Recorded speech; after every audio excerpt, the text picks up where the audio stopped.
déjà vu, et on s'est rendu compte qu'il y avait 2-3 idées qui venaient autour de ça, et on s'est retrouvé à faire du Molière. Voilà, donc on a piqué des idées à Molière, plein. On en a même piqué à Corneille, vous verrez. Ceux qui feront bien attention, on en a piqué à Gérard Depardieu. Et voilà, donc c'était un gros travail. Vous verrez que c'est un texte compliqué parce que Molière, c'est pas un roman de plage. Donc c'est du texte qui est difficile à comprendre au départ pour eux. Donc on a fait beaucoup de vocabulaire, qui est difficile à prononcer parfois, donc qui bloque sur des mots, effervescence. Puis il y en a 3-4 comme ça qui bloquaient.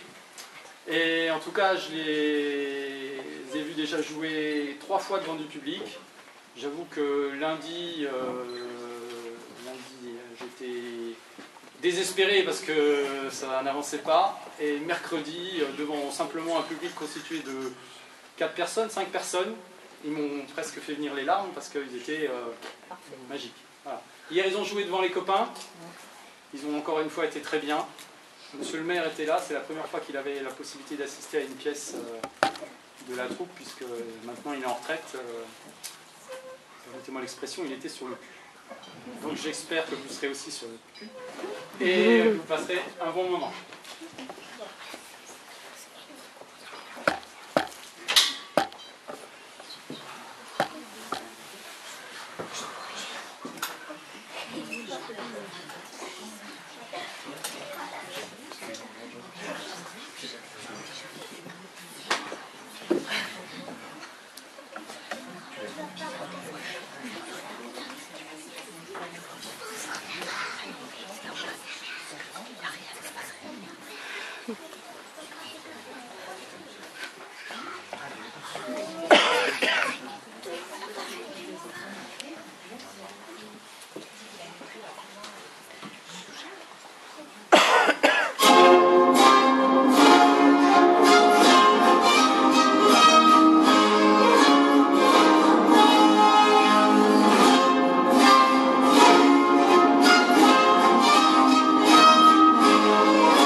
Sachez que je ne puis vous enseigner la danse sans musique et sans musicien.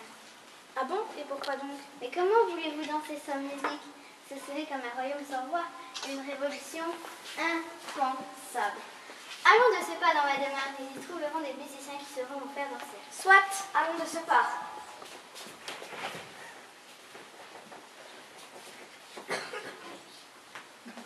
Quel dommage que nous ne puissions le voir danser. Quelle rigolade cela aurait pu être. Mais j'entends quelqu'un arriver. Scapin m'a informé que votre père a convoqué son bon ami Henri pour lui apprendre à danser le mariage de Mademoiselle Élise. Grand bien lui fasse, j'espère qu'il se rendra suffisamment ridicule pour décider la biscotte à quitter le pays et à renoncer à ce mariage. Ce qui est assurément ridicule, c'est qu'un père en vienne à marier sa fille à un vieillard pour sa fortune. Mais ce monsieur James Scott est le premier duc de Monmouth. Jamais je n'épouserai la biscotte. Scapin m'a dit que le duc est le fils illégitime du roi d'Angleterre, Charles II. Il est en exil en France à cause de la dictature de ce monsieur Cromwell et il a combattu aux côtés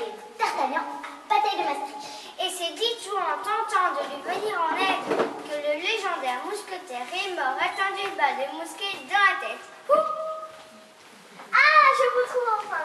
Cette maison est décidément trop grande. Où peut-on admirer ce cher monsieur, votre père, pendant son cours de danse? Voici, vous êtes au courant. Il s'est rendu chez Monsieur Lully pour guérir le musicien. Je l'imagine déjà aussi gracieux qu'un dingo.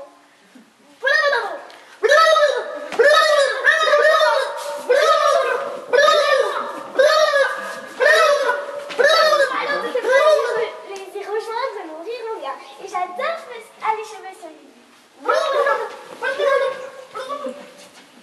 Que de volailles si dame mon esprit à la moquerie. C'est indigne, et moi qui dois garder la maison. Quel dommage que je ne puisse me joindre à elle pour me tordre de rire devant les cabrioles de monsieur mon maître.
Dans la première compagnie des mousquetaires, celle-là même qui fut commandée par le cher d'Artagnan.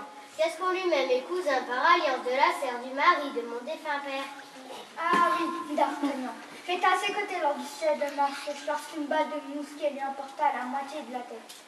Nous étions le 25 juin 1663, lorsque la guerre que le roi lui menait contre les provinciaux. Ce cher d'Artagnan fut appelé en renfort. Il vint aider de jeunes officiers. Ah, quel malheur! 4 mousquetaires de sa compagnie se sont fait tuer pour aller rechercher son corps très en avant dans les mines hollandaises. Le roi lui en fut très là. Des glorieux soldats, en effet, un grand homme naturellement. Le baron ne garde le souvenir que de ses batailles, vu son état sous la goudette d'hier. Monsieur Jomans s'est, me semble-t-il, rendu chez Monsieur Lully pour s'y faire enseigner la danse en vue du mariage de sa fille. Ah bon, je me marie sa fille avec qui l'on... Décidément, mais avec vous, monseigneur. Allez, je vous accompagne. N'oubliez pas mon manteau. Oui, monsieur le duc.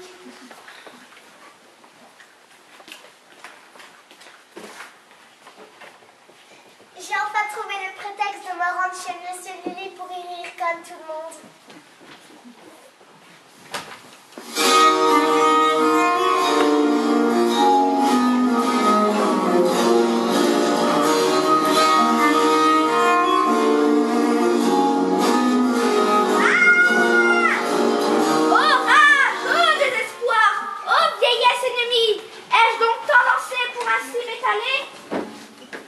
Il braille ainsi depuis 2 heures qu'il s'est tout simplement tordu la cheville en dansant chez monsieur Lully. Pauvre monsieur, vous étiez si élégant en place-pied. Et que dire de votre triomphe à danser la courante? Je vais la jambe, monsieur, que je vous donne le cheville. Sans compter que vous faites excellent dans le menuet, qui est la danse favorite du roi Louis. Vous exprimez si bien toute la gaieté et la légèreté qui convient, sans perdre en rapidité. Les variantes et les obligés à ce point maîtrisés après une seule leçon. Cela tient du prodige, père. Rosine, pourriez-vous m'aider à maintenir le bandage de monsieur? bien volontiers, ma chère Nicole. Il me manque une épingle que j'ai certainement perdue en route. Scapin, savez-vous que la courante nous vient du bon roi Henri?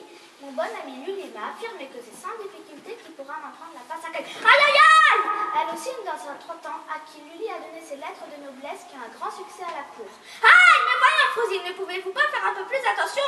Je souffre! Vous souffrez, mais avez-vous pensé à la douleur qui fait la nôtre de pouvoir danser comme un dingo en sa bouche? Vous ne vous rendez même pas compte que tous ici se moquent de vous. Comment ça, il se moque de moi? Selon mon bon ami Lully...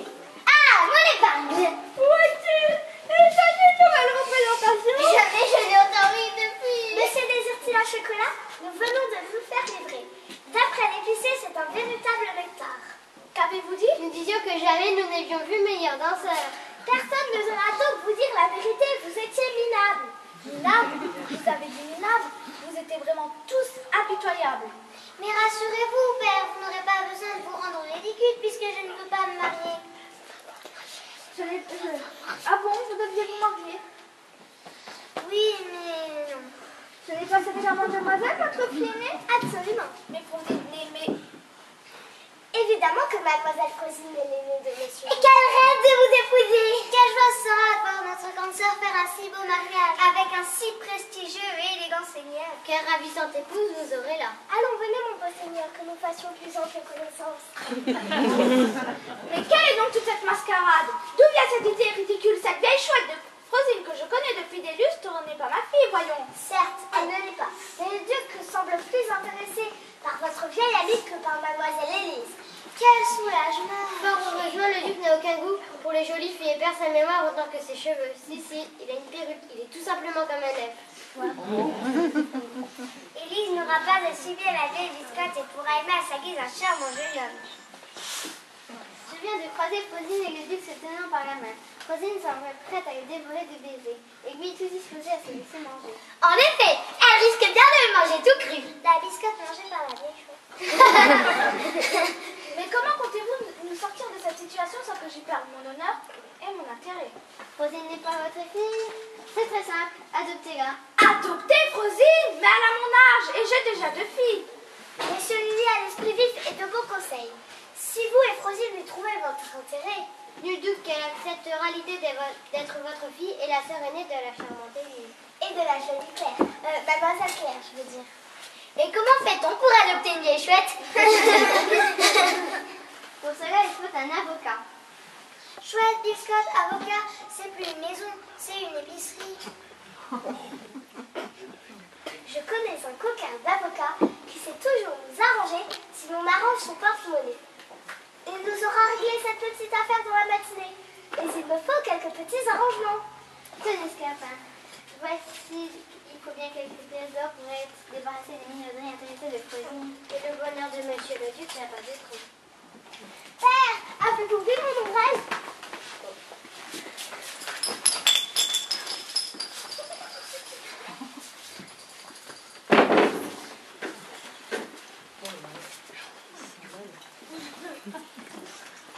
Venez, Frosine, nous avons à parler de votre avenir. Monsieur le duc, il nous faut aussi avoir une importante conversation. Scapin, va donc chercher les sels et l'eau pour monsieur. Attends-moi, Scapin. Toute cette histoire commence à m'inquiéter. Je crois, ma chère Claire, que nous aussi avons là une opportunité de parler dans l'affaire qui nous concerne.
Charles d'apprendre que Monsieur Jean hésite à me donner sa fille Frosine. Oui. Et qu'il ne s'y résoudra qu'avec l'aide d'une compensation. Oui. Et il veut une réponse ce matin même. Ce matin même. Et tu tires ces nouvelles de son ami Lully. De notre ami Lully. Et lui, dis-tu, c'est toutes nos affaires. Toutes nos affaires. Ah, parle si tu veux, mais ne te fais point la sorte arracher les mots de la bouche. Qu'ai-je à parler davantage? Pour une fois, vous n'oubliez aucune circonstance et vous dites les choses tout justement comme elles sont. Aide-moi et conseille-moi dans ces cruels moments de doute. Tu sais que je te considère comme mon propre fils. Ma foi, mon père, je m'y trouve autant embarrassé que vous et j'aurais bien besoin que l'on m'y conseille à moi-même. Je suis fort épris de cette vieille, y savez-vous. Et Lully, pour qui le bonheur des cœurs n'a pas n'a pas de prix a découvert que vous n'avez plus un sou. Et le dira-t-il à je mens? Rien, vous dit, c'est un homme d'honneur. Il m'a juré qu'il garderait le secret de peu que nous consentions à suivre ses conseils.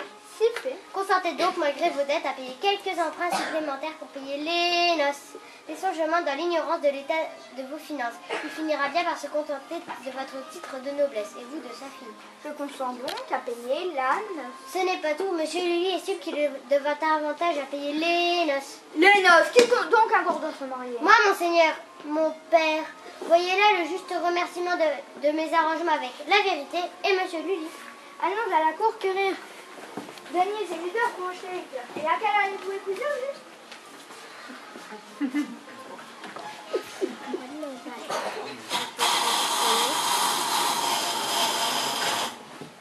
Vous voilà donc fille de monsieur Jement. Depuis le matin que je sais la chose, je ne peux m'arrêter de rire. La chose est drôle en effet, mais que faites-vous pour épouser un duc? Un duc chauve, qui n'a pas l'âge et qui oublie jusqu'au nom de son secrétaire. Peut-être, mais je serai veuve avant que tu sois mariée, ma chère Nicole. Mon amoureux, certes, n'a pas de sous, mais il est beau, jeune et vigoureux. Tenez, Claudine, voici votre certificat d'adoption. Voilà à présent une vraie jument. Une vraie jument. Mademoiselle Jument va-t-elle bien ce matin? Mademoiselle Jument désire-t-elle quelque chose? Je crois que je vais mourir de rire. Arrête-nous, Nicole, ou tu vas attirer l'attention sur notre stratagème. Stratagème? J'aime ce mot. Stratagème. Nous voilà tous comploteurs. Ah, qu'est-ce que je m'amuse bien dans cette maison. Rosine, avez-vous pas remarqué cette grosse bague que le duc porte à la main droite? Comment voulez-vous qu'une telle chose m'échappe? Elle est tellement belle, c'est un rubis d'un rouge éclatant, une goutte de sang, un cœur qui bat. Eh bah, en effet. Vous êtes un sacré gandin qui cache bien son jeu. Comment avez-vous fait de vous pour vous emparer de la bague du duc sans qu'il s'en aperçoive? Elle est tout simplement en ma possession depuis 25 ans, 2 mois et 18 jours. Vous m'intriguez, mon cher ami. Il faut m'en dire plus sous peine de subir quelques violences de ma part. Jurez-moi de garder le secret jusqu'à nouvel ordre, et je vous raconterai la plus incroyable des histoires. Vous faites bien plus que m'intriguer, mon cher ami. Vous m'excitez.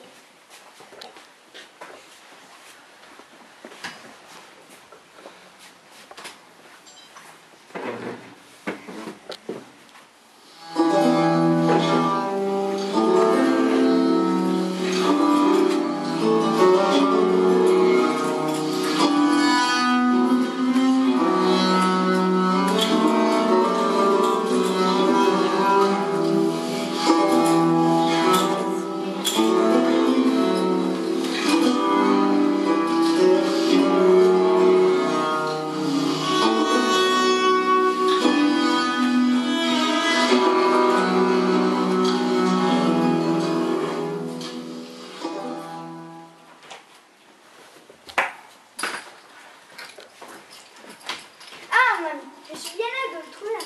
La perspective d'épouser Mademoiselle Rosine fait battre mon cœur plus vite que les tambours du roi. Je n'ai pas sans danger de laisser palper ainsi trop longtemps. Nous devons trouver une date pour célébrer ces deux mariages. Vous voulez épouser Rosine? J'ai bien compris. Mais pourquoi deux mariages? C'est votre fille, Elisabeth. Élise? Oui, peut-être elle va épouser Harry, femme jeune secrétaire si malin et si malin. Si vous le dites à ce jour, plus rien ne peut m'étonner. J'ai donc consenti. Vous avez consenti? Oui, j'ai donc consenti. Vous avez consenti à quoi? À toutes vos exigences pour me donner Mademoiselle Rosine. Mes exigences? Ah oui, bien sûr. Toutes. La semaine prochaine vous conviendrait-elle pour célébrer votre mariage et celui de Charles? Charles. Charles, votre secrétaire qui va épouser ma fille Élise, mariage au sujet duquel vous avez consenti à toutes mes exigences. Samedi, le jour du printemps. C'est une bonne date pour célébrer des noces. Ne perdez pas de temps, vous avez tant de choses à préparer, à acheter, à commander, tant de gens à recruter pour les services et les cuisines, tant de dépenses organisées. Je vous en prie, ne perdez pas de temps. Je dois parler à mes filles.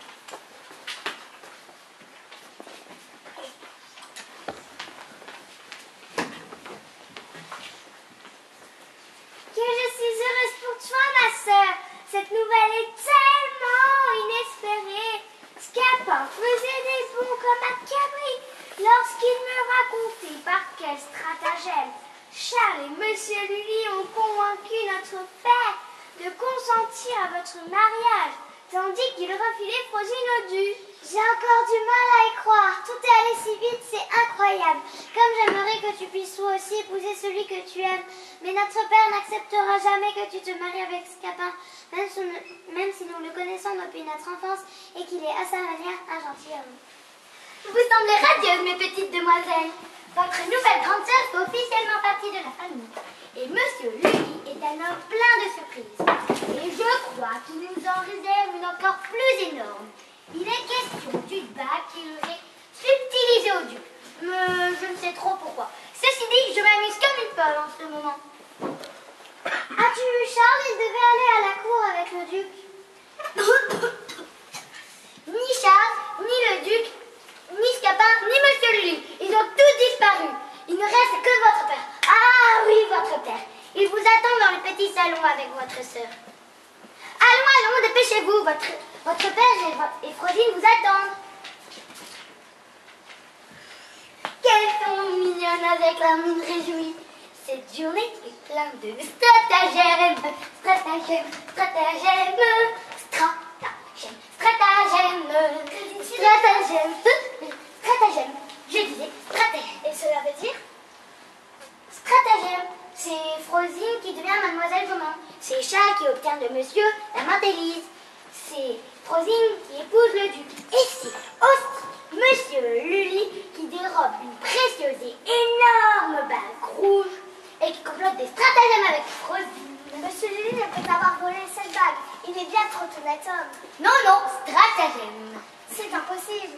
Si, stratagème. Je me fais croire ce que raconte cette sotte de Nicole. Monsieur Lully est un homme droit qui jamais ne mentirait ou ne volerait. Qui a fait fabriquer un faux document pour légitimer l'adoption de Frosine à Monsieur Jomon. C'est à lui que je dois l'être si bien dans cette maison depuis ma plus tendre enfance. Mais je n'ai aucun souvenir de cette plus tendre enfance. Ah, certain, mon ami. Le duc et moi sommes rentrés de Versailles avec suffisamment d'argent pour que nos mariages soient somptueux. Il est dingue de Frosine. C'est à peine croyable. En si peu de temps, comme les vieilles personnes sont étonnantes. Parce que les jeunes personnes sont plus raisonnables, peut-être. Dois-je vous rappeler que vous avez connu Mademoiselle Élise qu'il y a peu, très peu. Certes, mais pourquoi cette mine? Tu sembles préoccupée alors que toute la maison est en effervescence. Il faut être heureux lorsque l'amour frappe à nos cœurs. Justement, si l'amour a frappé à votre cœur, il y a peu, très peu, il a défoncé le porte du mien. Depuis tant d'années que je connais Mademoiselle Claire et que nous nous aimons en secret, mais à cette union-là, Monsieur Jomon ne lui consentira jamais. Nul stratagème ne pourra lui faire oublier ma condition de valet à son service. Et cette histoire de bague volée au duc par Monsieur Lully me préoccupe également. Avez-vous remarqué qu'il s'était fait voler? Volée et par Monsieur Lully, vous faites erreur. Je la quitte à l'instant et la bague. Elle ne l'a pas quittée. Mes enfants, pourquoi faites-vous ces étranges usages? Qu'importe, où sont Jomon et le duc? Ainsi que vous, Élise, Claire et Frosine. Monsieur est au petit salon avec ses dames. Monsieur est rentré de Versailles. Faites-le venir ici prestement, j'ai des révélations importantes à leur faire. Nicole, venez ici, je sais que rien ne vous échappe. Moi? Monsieur fait erreur. Je suis la discrétion même. Allez écrire les filles de Monsieur Jomon. Les trois. Les trois.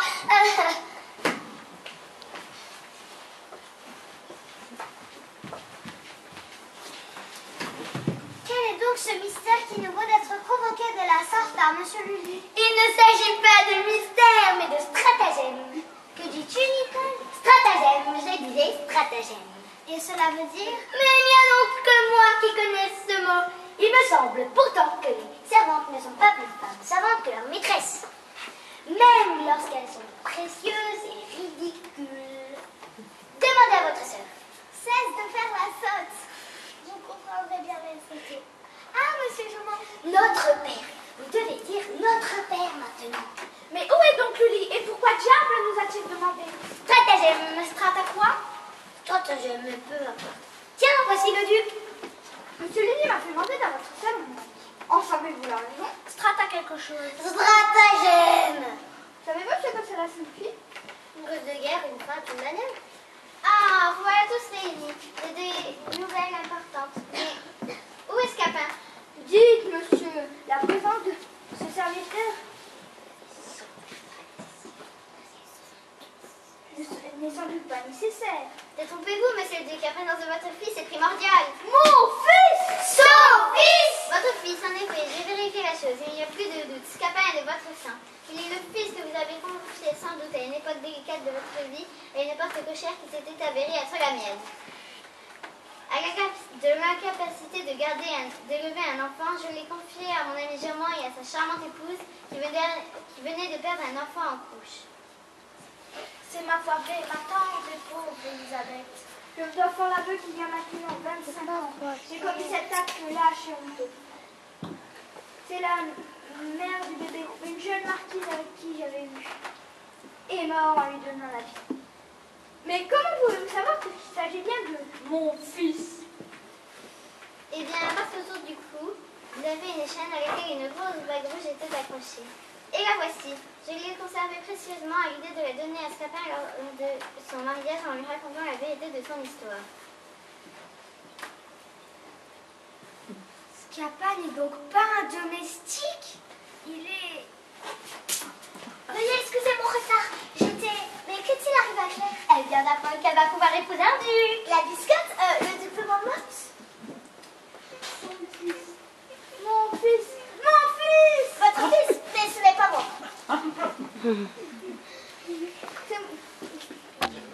À dire vrai, Scapin, ceci est à vous. Vous l'aviez lorsque bébé, je vous ai trouvé sur le pas de ma porte. Ne pouvant vous garder, je vous ai confié le beau soin de mes amis musulmans. Et Élise et Claire vous considèrent de la meilleure façon qu'il soit. C'est moi qui ai abandonné ce bébé et cette barbe en est affreuse.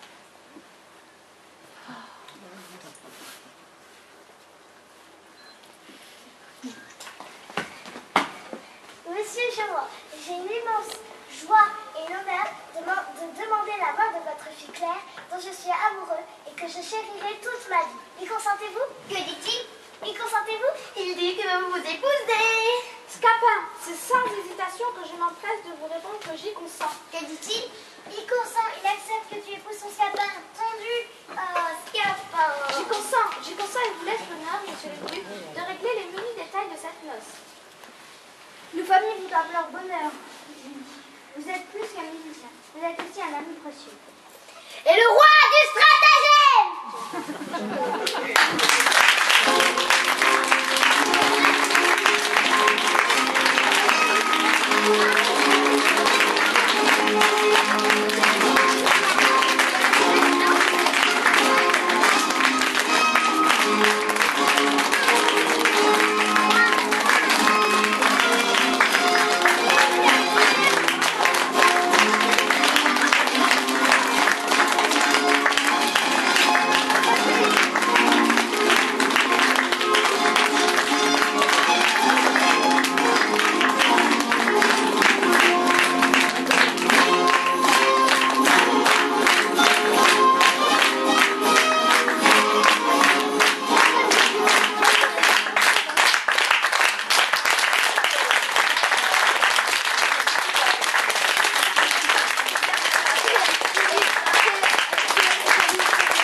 C'était bon.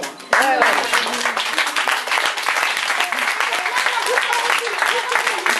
Alors, il était encore meilleur aujourd'hui que les autres fois. Moi, j'ai noté plein de petites évolutions dans la gestuelle, dans les déplacements, dans le texte aussi. Il y a des petites choses qui sont sorties différemment. Voilà, c'est encore meilleur demain. Alors,